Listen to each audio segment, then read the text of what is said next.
What is up, Moon Gang? It's been a while since we've talked about NIO, so I think we are overdue for an update. In this video, I will briefly be going over the recent stock offering, and after that, I will be doing a technical breakdown of NIO stock. I will be mapping out all the key price levels that will be in play in between now and the end of the year. Before we get into all that though, don't forget to join the Moon Gang by hitting the subscribe button and dropping a like. All of that support is truly appreciated. And now, without further ado, let's get started.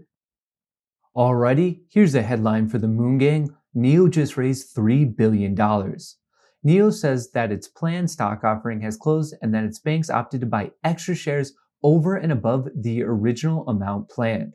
NIO's offering of 68 million shares was completed on Wednesday, December 16th at a price of $39 per share, raising about $2.65 billion before fees.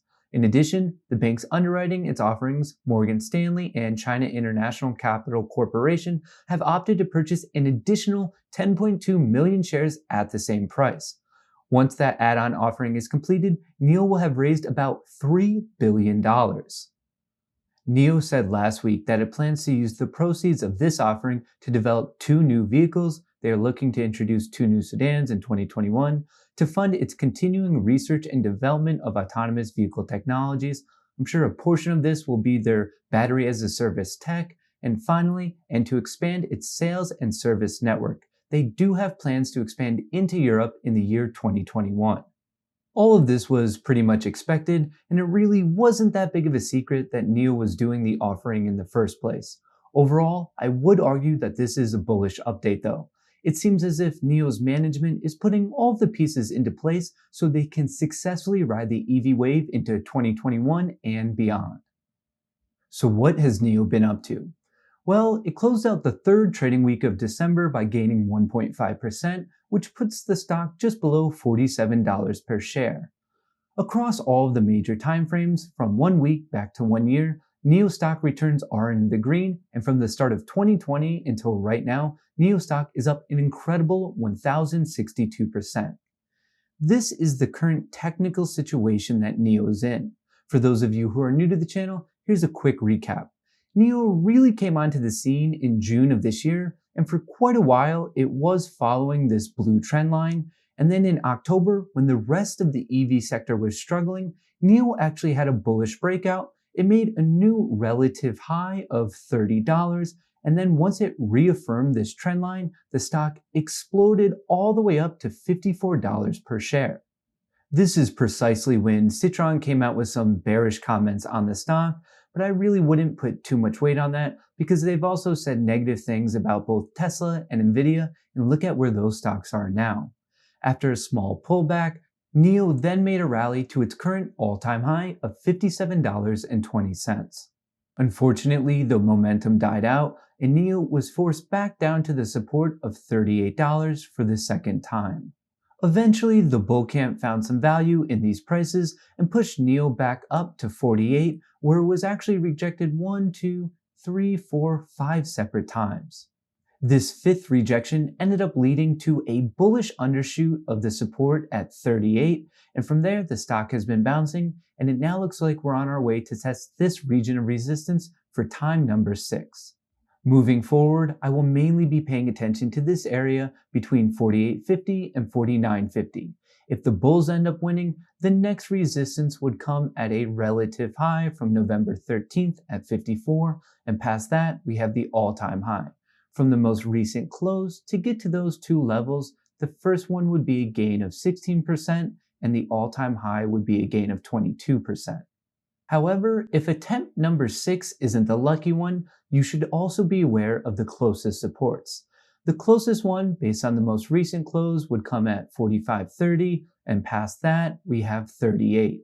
To get to that first one, NIO would decline almost 3%, and then 38 would be a drop of 18%.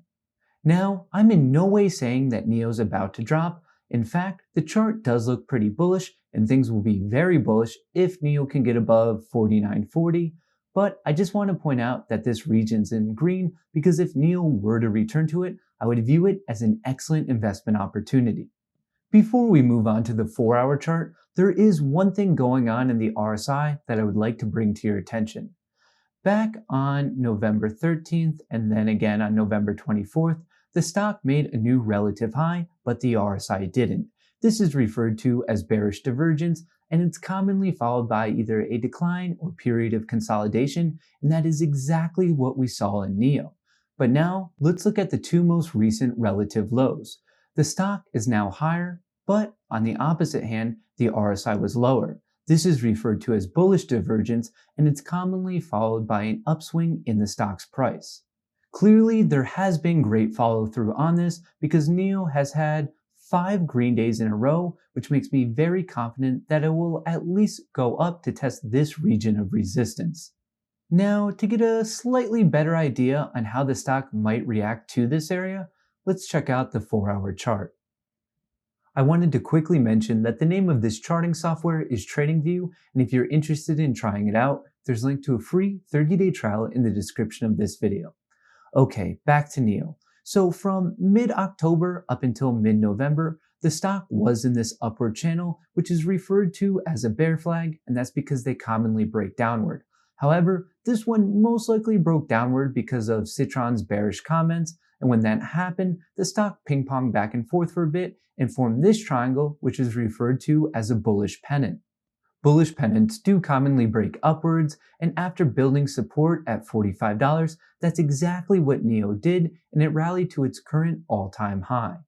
From this point, NIO did start selling off, and we eventually saw the formation of this downward channel, which is referred to as a bull flag, and there was a breakout around December 8th, and it started riding this top trend line up until the most recent relative low on December 14th. Obviously, from this point, the bulls then pushed NIO up in a pretty systematic fashion. I really like how the bull camp was able to defend this trend line, and then as it was getting very close to this support at $38, and the RSI was getting very close to the oversold territory, it finally triggered a bounce. Over the next few trading days, I am fully expecting the market to figure out how much supply is in this region of resistance, and then depending on who wins that fight, that would set up a rally up to 54 or a rejection down to 45. In the short term, I can really see this breaking either way, but in the long term, I would argue that NIO is starting to build up some bullish momentum, and I think it's just a matter of time before we see a new all-time high. As things continue to develop, I would recommend paying attention to these levels of support and resistance, and I would especially watch this region of resistance between 48.50 and 49.50. On top of that, also make sure you're watching for divergence being formed in the RSI. As new information continues to roll in, and as NIO's chart continues to progress, I'll make sure to keep you updated in future videos, so make sure to have your notifications turned on. I would love to know your thoughts on NIO in a comment below. How long do you think it'll take for this stock to hit a brand new all-time high? And how do you think that NIO will perform overall in the year 2021? If you have any questions, feel free to post those as well. If you enjoyed this video, don't forget to drop a like, and if you haven't already, don't forget to join the Moon Gang by hitting the subscribe button. All of that engagement is truly appreciated. Also, I have 2 quick reminders for you. Don't forget that this upcoming trading week is a shortened one because of the holidays, and if you're interested in free stocks, there's a link to the Webull trading platform in the description of this video. Thanks for watching, and until next time, best of luck in the markets.